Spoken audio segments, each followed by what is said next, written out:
Hey folks, Dr. Brian King here once again for another episode of On the Road with Dr. Brian. I know I'm still in my new studio and the walls are still bare, and believe me, every time I record a podcast in this studio space, it reminds me I've got to move in, but we've still got other boxes that we haven't unloaded yet. Also, I'm a dad. My daughter has been keeping me really busy. The new school, the new Girl Scouts troop, it's just a lot. I thought it would be really cool to sit down with a couple of dads who can understand what I'm going through. These two guys, however, are kind of interesting because not only are they dads, they're also rappers. Well, we'll get into it. Anyways, it's a really good show. I'm here, I'm there, I'm everywhere.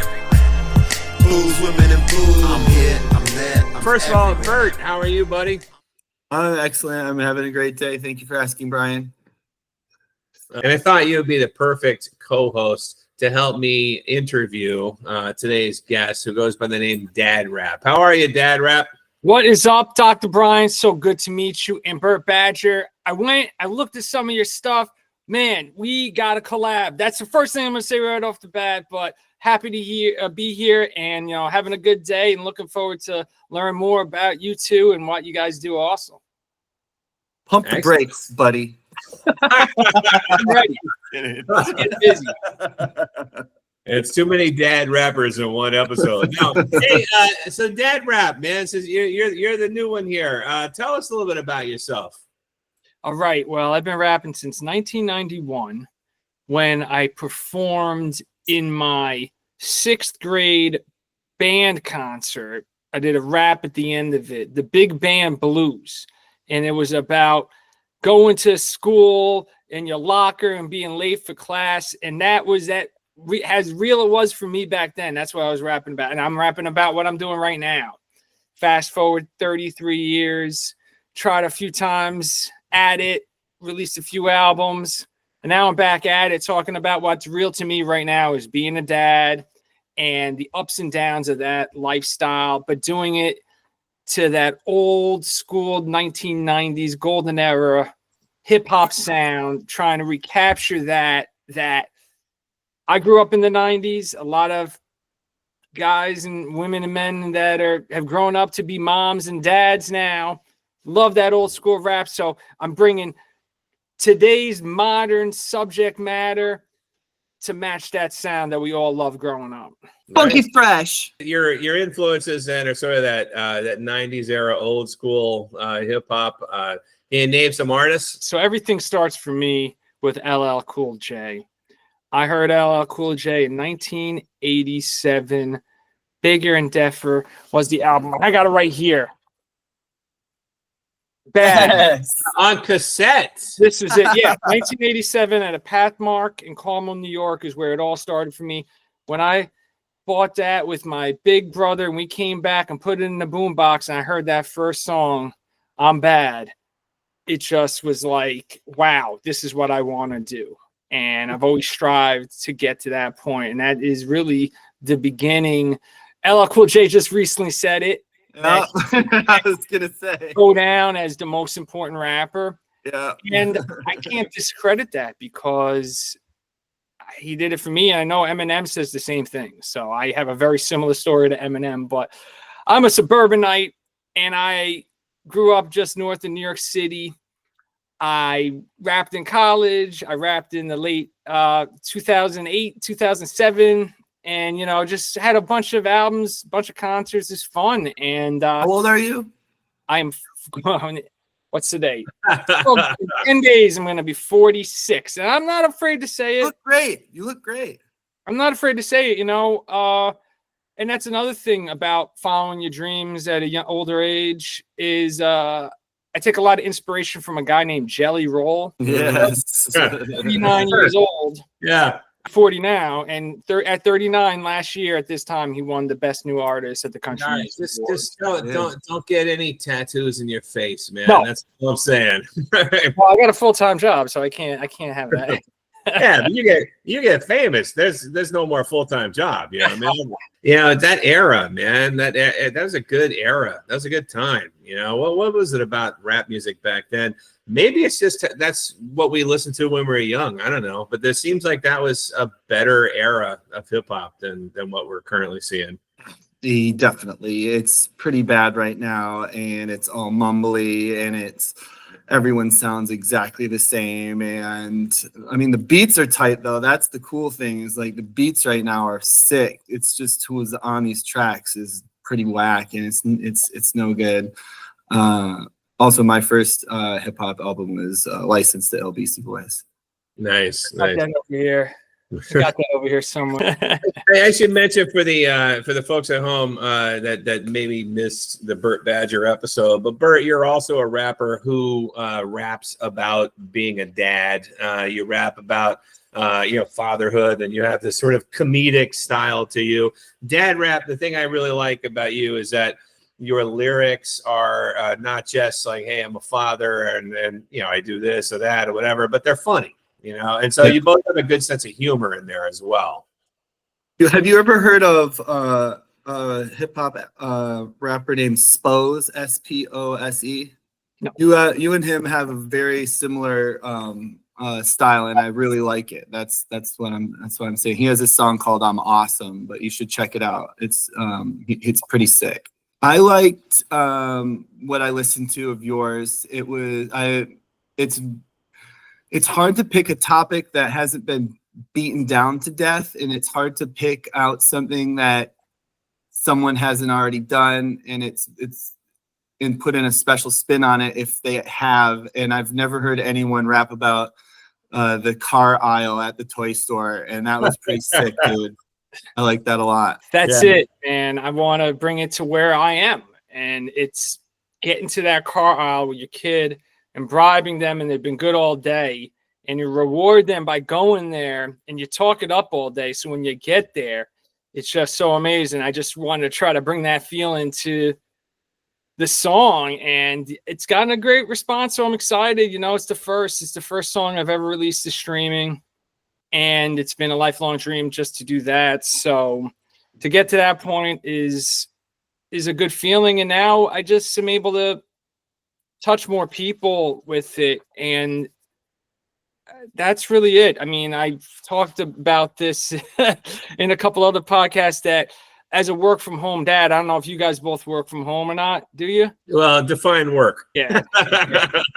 Work from home. So work from home dads, right? This is a whole new paradigm that I haven't gone back to the office since the pandemic, and I really like what I'm doing. But I know there's a lot of fathers out there that are also going through the same thing, working from home, and it's like it is isolating. So we got to find a community, and that's it. I really like to just build a community, and thinking about it, building a fan base one by one is, I think, from working on it for the last year, I think that's what is the next step for me, is just to go out there and find all the people that have commented on my Instagram and say, hey, I'm going to start a newsletter, get it out there and build a community. And that's what the 1990s rap was all about. If you really look at hip hop culture, you look at hip hop when it really became mainstream in that time period, it's about that community that they built, and everybody wanted to be part of that community. And that's what the culture is built on, is that community sense. And we don't have it as much now because we don't see each other. And when we go to concerts, everyone stands there with their camera and takes a photo of it. No one experiences that moment. And you take a look at some of those 90s rap concerts, and everybody is just dancing and going crazy to their favorite song. And that's missing. But, we could try to get back that sense of community and that sense of fun of all of us being together to this hip hop music. So what you're trying to say is we're in the moment. We're enjoying things as they happen, and I don't really care who knows where I am or who knows what I'm doing or anything like that. I just want to go out, and us 90 kids just want to have fun, right? That's it. Bring it back. And it is very difficult because phones have changed everything, and it's changed a lot with parenting. So if your parents say to you, oh, I did this with you and this and that, but Yeah, I kind of equate it to us having to deal with, when I came home, I watched cartoons. When I would play Nintendo, I'd play Sega Genesis. So my daughter playing a lot of Roblox. Well, I'm like, I played 16 hours straight of Tecmo Bowl one day, probably. So, it's like, okay, I'm like, I did this when I was a kid, and I've kind of ended up all right, I think.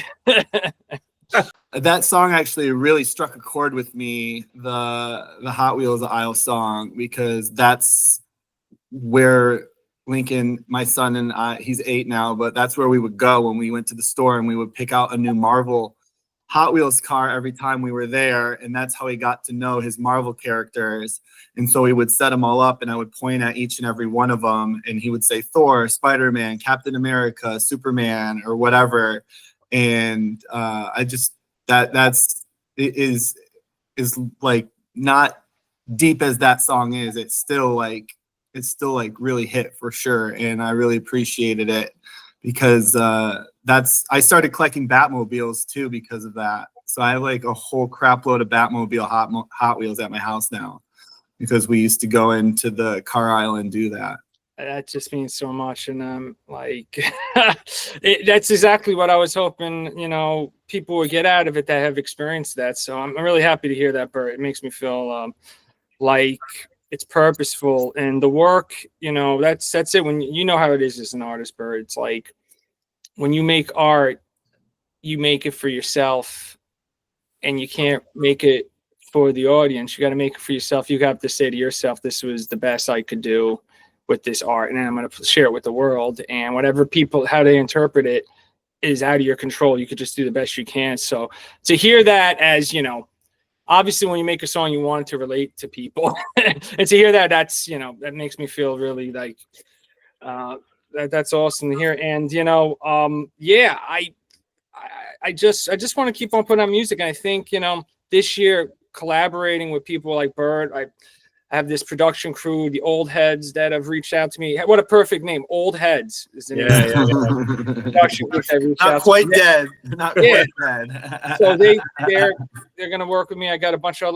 other producers have sent me stuff that I'm working with. I have artists, a couple in Baltimore. Shout out to Sky Royale that I'm working with. Yeah. And it's like it's like being isolated from the world as a work from home dad. Now I have all these connections, and if I didn't do this for the last year, I wouldn't have met all these people. So I feel that just gives me that feeling to connect and bring back that idealism of community, but in a virtual space.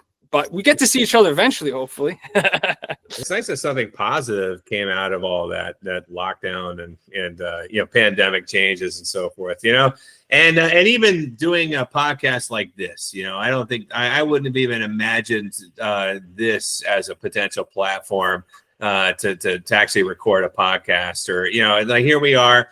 We're on 3 different parts of the continent. We're able to connect. I mean, this is fantastic.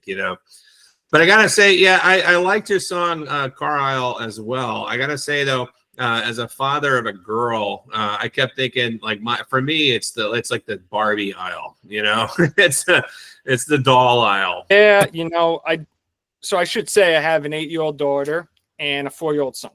So I got 2 kids, live in upstate New York, just north of Albany, New York, and I've lived in New York my whole life. And I've been through it both with the girl and now with the boy. So yeah, I totally understand. I got the Barbie Dream House over here. I was like, I should do a song with the Barbie Dream House. I actually do have a Barbie song. It's just like I can't even tell you what it's about because it's top secret. This is like if I could dream the biggest dream, it's like I could dream like this winning an Oscar.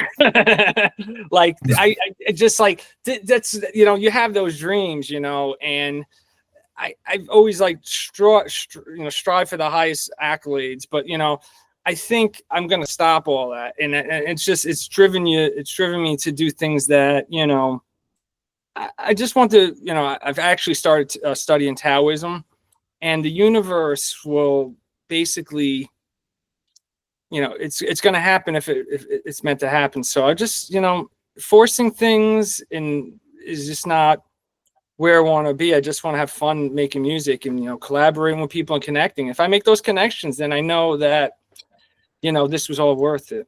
Yeah, dude.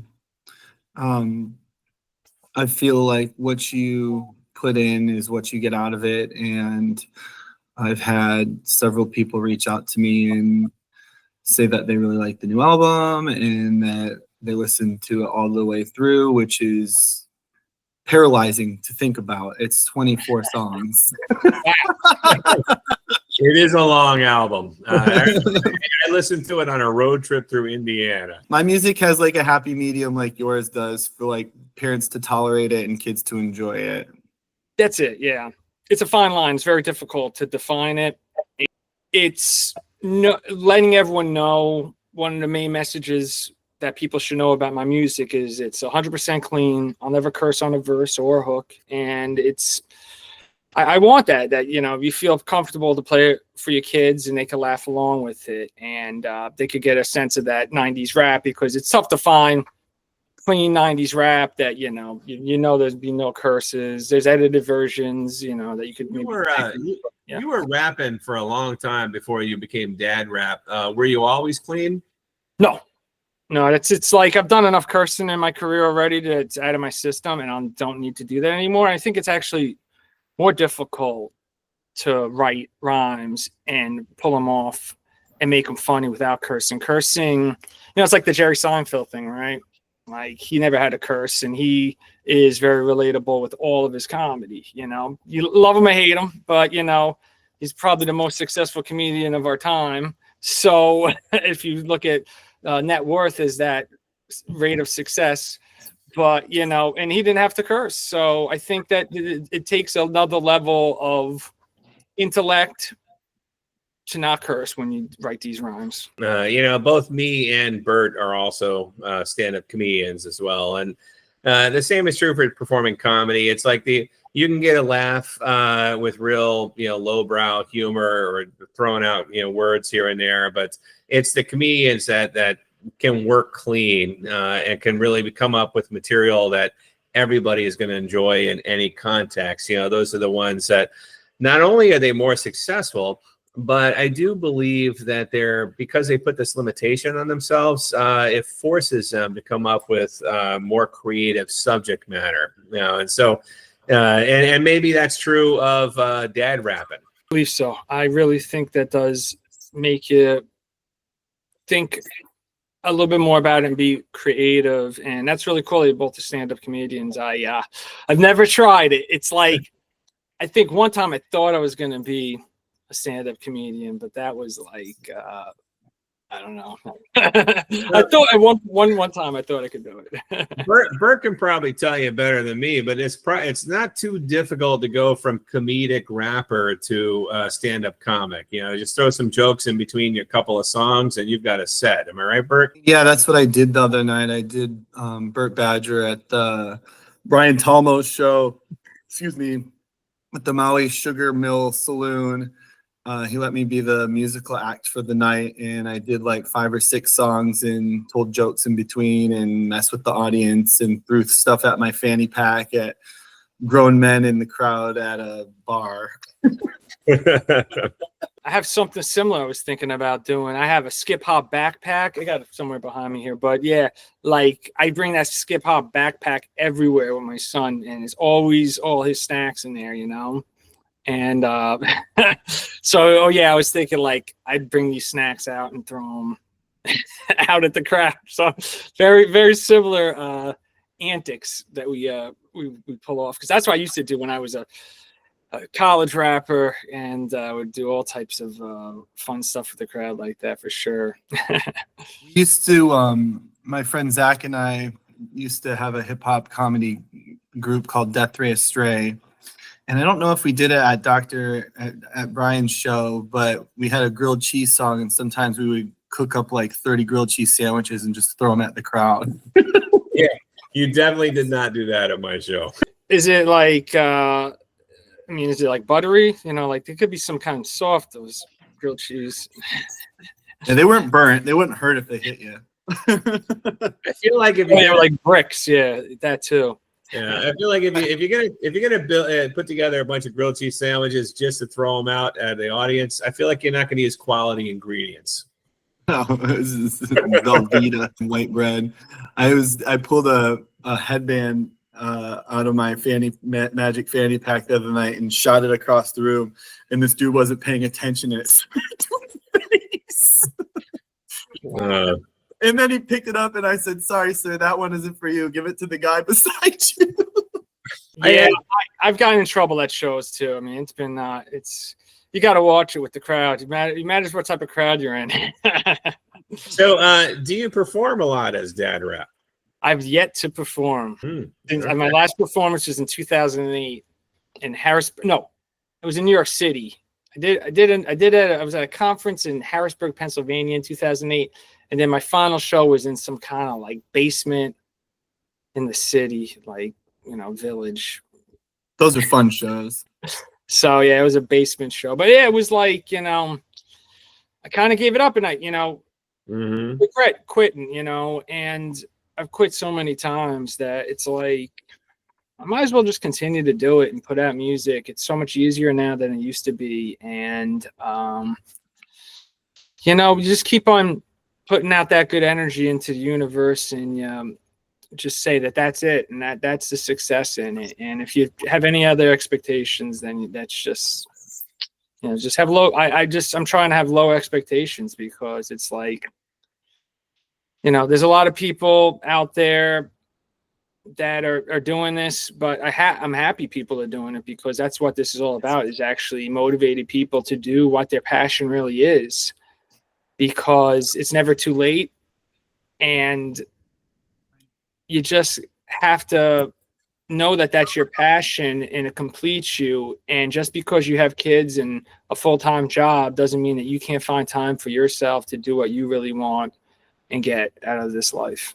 I agree with all of that. I told myself 2 times in my life that I was done making music and I just keep coming back to it all the time, every time. And now I'm almost done with my 5th album. Wow.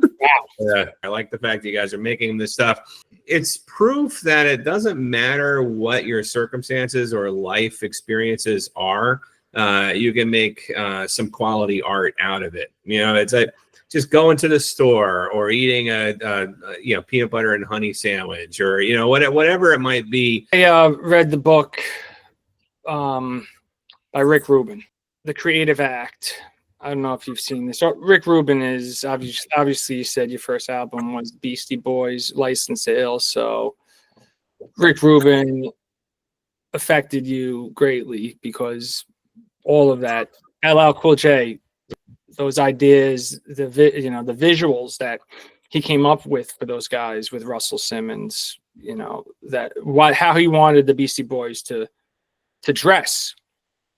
So, what Rick Rubin says is when it comes down to making the music, it's just releasing it, and that's the success. And that's exactly what we're doing. I mean, and it's amazing to hear, Bert, that you did 5 albums. That's, you're an inspiration to me, man. Like, I'm just trying to get my first one done. I did 2 albums in 2000 and 2007, but that's like ancient. So, I'm never putting those on streaming. Well, you make your own beats? What's that? Do you make your own beats? I do. But, I think now that a bunch of producers have reached out to me, I think if I just focus on lyrics and really doing that and finding the right beats that others are making for me, then I could find that sound. It is tough though. When you make your own beats, you really that's your sound. Everything is you. So it's tough to do it over another beat, but I'm starting to find people that are meshing with me and I feel that I can do that. I have like a 50-50 chance if it's going to work for a kid's song or not. There was macaroni and cheese song I made a beat for, and it was just way too hard for kids. It's way too gangster. Yeah. Made one for the lemonade stand song that was just way too much too, and so I sent it off to these guys on Fiverr, I don't know if you've heard of that, but it's like this site where musicians and artists and stuff will do stuff for way cheaper than they usually do in real life. And so I get most of my beats and my music off of there. Well, yeah. People have told me to use Fiverr. I used to own stock in Fiverr. I thought that was going to be a really big thing. Talk about pandemic. I thought that type of freelance working site. But yeah, I've heard, that's a good place to go even for video content editing, things like that. So thanks again. I should look into that again. That's a really good idea, Bert. But yeah, the one reason I said that the Rick Rubin book was about, you talked about the ordinary, the everyday type thing. And what he says in the book is, being able to find beauty in the mundane. And I think even like, I see what you're doing, Bert, like you have a song just about like mac and cheese, like I say mac and cheese in a bunch of my songs, but it's not like one song just about mac and cheese. Like the specifics of the stuff is like the devil is in the detail, right? Like, when you could be so specific about something that people are like, holy cow, I went through that whole thing. I never thought anyone ever thought about that. That's like when people are like, wow, this guy's doing the same thing I did, like that. So when you talk about the details, that's what makes it really finding that mundane stuff, but that level of detail that is beautiful to express to the world. Lyrics in the beginning of rap, they weren't that interesting. They weren't that complex. I think about, you can think about the probably one of the earliest rap songs to really, go wide was the Sugar Hill Gang, and Rapper's Delight. The lyrics to that are just stupid, but they're just talking about going over to a friend's house and having some food and, anything I think can be inspirational, and that's what's kind of cool about what you guys are doing. Mostly, even back then, it was more about the DJ and everything. It wasn't even about the stupid lyrics. It was just about people hearing like what these crazy DJs could do with their turntables, and then like that was like the stem of like rapping, going over like a beat with them like rapping over it. Which kind of flip-flopped somewhere in the 90s, where it was more about the MC than the DJ. I don't really know when that happened, but it's kind of gone that way now. Yeah, I mean, back to the idea that hip hop's a community. We just celebrated the 51st year anniversary of hip hop. I went to a couple 50th anniversary. I went to one in Queens concert, which was amazing. And DJ Kool Herc. That's how it all started in the Bronx. It was a house party, and that community idea that the DJ would spin for the house party, and then they would just MC the crowd. Move the crowd, MC, move the crowd. Master ceremony, and then that became its own art form, and that's how rappers started, just being that master ceremony for the crowd and getting people to do certain things in the crowd, put your hands in the air, waving like you just don't care, all that original stuff that then somebody said, I'm going to start really rapping. And then the Sugar Hill Gang kind of did that, and then that's it. Yeah. So it took off, but I want to make sure people know that for hip hop culture, like it's born in me, and like, I don't want to be a gimmick, and people like, I've gotten comments of people like, you're a culture vulture. And I'm like, you don't understand. Like, I was born in the Bronx in 1978, like when the rap was beginning, and like, it's always been in me. Like in 1986, when I saw Run DMC on MTV with Aerosmith, Walk This Way, like I just started just getting so into rap music. So like it's in me. So, I don't want to think about it as a gimmick or anything. It's just me talking about what I'm doing and trying to relate to people that I think would like this type of music, that are going through the same thing. A lot of people our age and the people in our generation, it's a huge part of our culture, a huge part of our upbringing. And to claim somebody's a culture vulture, appropriating, it's just ridiculous. It's unfounded. I say no, sir. I say no. That's why I'm not a stand-up comedian, man. You guys got it. I don't. I just gotta rap. It's a great art form, and one thing I like about rap, and I've always said this, is that it's one of the most versatile forms of music. You know, it's like, and you can look at all the subgenres as evidence of that. And somebody just rang my doorbell. That's weird. That interrupted. It's weird because I just moved here, and I'm not expecting any deliveries. It also interrupted my train of thought. Let me go see what that is really quick. Good. Go take You care. guys do something entertaining, and I can edit this later. So I got on my new album, I got these nerdcore rappers. Are you familiar with nerdcore at all? It's a genre of rap where you just rap about nerdy stuff like video games and Dungeons and Dragons and stuff like that.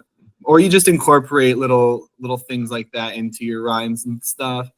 Yeah. So I have Mega Ran is on a track and MC Lars is on a track. I've never done any compilations with anybody before, and I'm trying to get as many as I can on my new album just to change it up a little bit. So I'm trying to get them, and I reached out to a couple other people. I had one guy straight up say, "Not my thing, no." I was like, "That's cool, man. Want to make rap music for kids." Whatever the topic is, man, I could write a rhyme about it. So let me know. I have a song called Pink. It's about how anybody can like the color pink, that you could probably jump on if you want. And then I have another one that I was trying to get somebody on, but they didn't want to, for a song about I'm a nerd. The chorus is I'm a geek, I'm a nerd, yo, I'm a dork, I'm a weirdo. And it's just about like how people kind of bully me, but I'm happy being a nerd and a dork and a geek and a weirdo. And I don't think of that as a bad thing, you know? So the Pink song is about Just how boys and anybody can like color pink. It'd be like girl dad stuff. So like the chorus is, I like pink, I'm a dude, what you think? Pink, pink, I love pink. I like it when I have a pink drink. Anyone can love the color pink. Okay. I'll send you it. I'll just email you the track, and then you can figure out what you want to do with that. I'm down for anything, man. I just got to get out there, and people that follow you will hear that, and they'll be like, "Oh, who's this guy?" Like you just never know, right?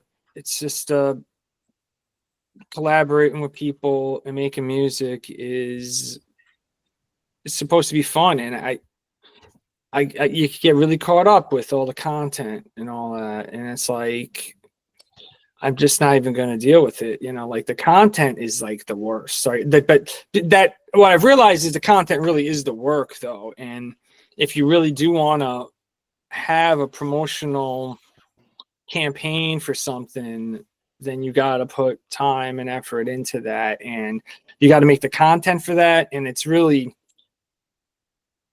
lot of work. And I don't know, but then when you do it, it's yours. It's not like you're with a label or anything, and you own the publishing for that song. So if you get out there and do it, it's like you can make it your own way, and that's what's really cool about it, actually, even though it is a lot more work. I got some good advice a couple of years ago. It was like, don't sit on the music, just release it, and just have as much content as you can, and just make sure it's obviously quality, but just keep putting out. And so like my catalog now is like over 50 songs or something like that, I think. And I have quite a bit of them still memorized, but it's like, it's all about just putting stuff out and getting it out there. I think one of my things I want to do next year is put out a song or two a month. And then at the end of the year, just release them all at once again. So I just want to do something different and new. I'm really glad I brought you guys together for this podcast. I think who knows? I mean, maybe you guys will work together in the future. But even then, even if you don't, it's just this conversation. I think has been really good.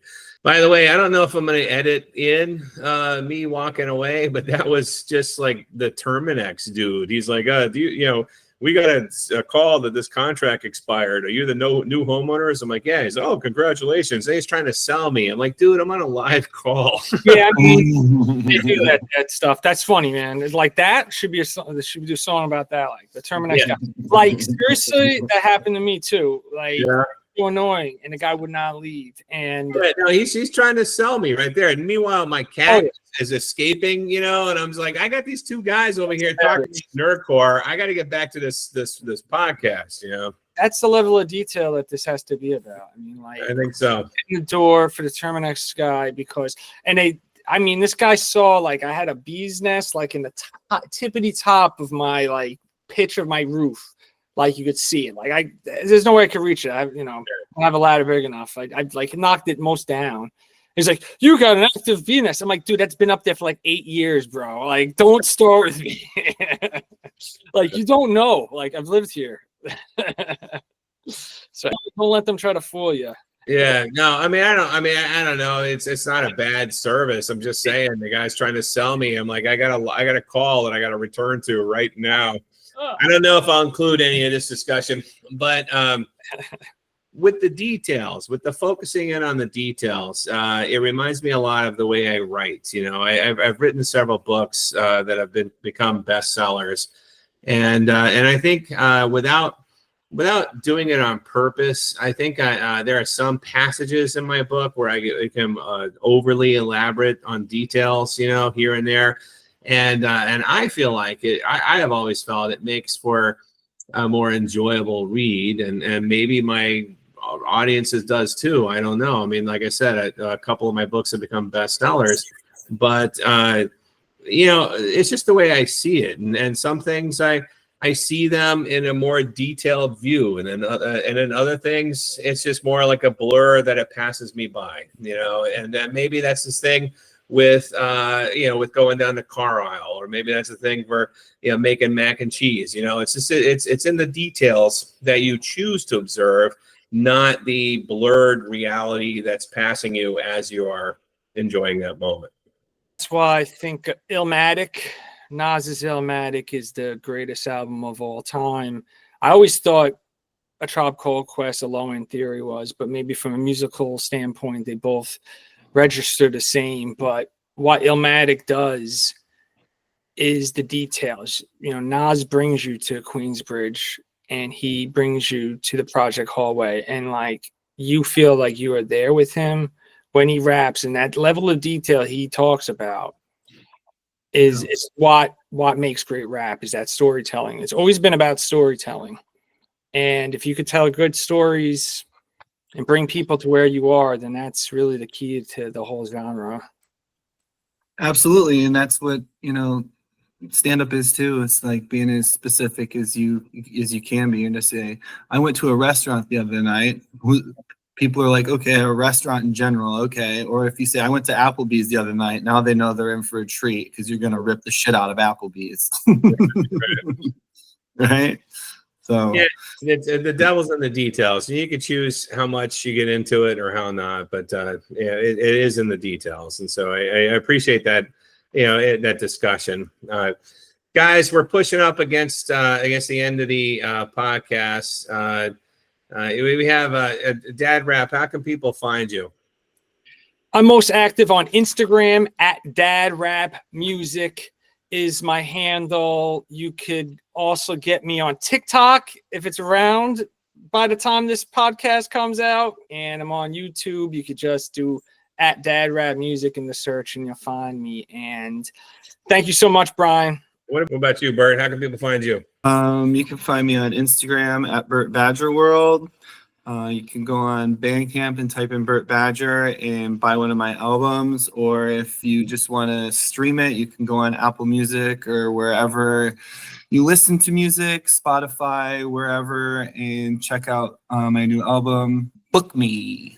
I appreciate both of you guys very much. Dad Rap, thank you so much. It's good to get to know you. Bert, thank you so much for sitting in as my co-host. Before we get off the call, I want to record a special segment. Right before we got on this call, Bert had sent me a new song that he would like to debut, and so I think that what I'm going to do is I'll let him set it up, and then we'll play it, and then it'll sort of play us out on the episode. I made this song special for you, Brian, because when we last talked, you weren't sure if my music was rap music or not. Excellent. So I do a really hard verse in this song, and I probably won't release it, but it's just for this podcast. Maybe, perhaps, I don't know. I might put it out. I don't know. All right. It's not mixed or mastered though. This is called Gift Rap by Bert Badger. You're hearing it first here, and this might be the only time you hear it, right? I thought you'd never ask. It's like when you feel so good while you're having a blast, like going so fast, arms right out, high mass. It's amazing, like when you get off a cast. Yeah, it means jingle bells, dinging and singing while their sounds are binging and blinging and tinging with the sound of them all ringing and meaning the happiness and touch the ceiling with the feeling of teaming in the kindness of people healing. Yeah, got the gift rap while I rap. It's a Christmas gift rap, oh snap.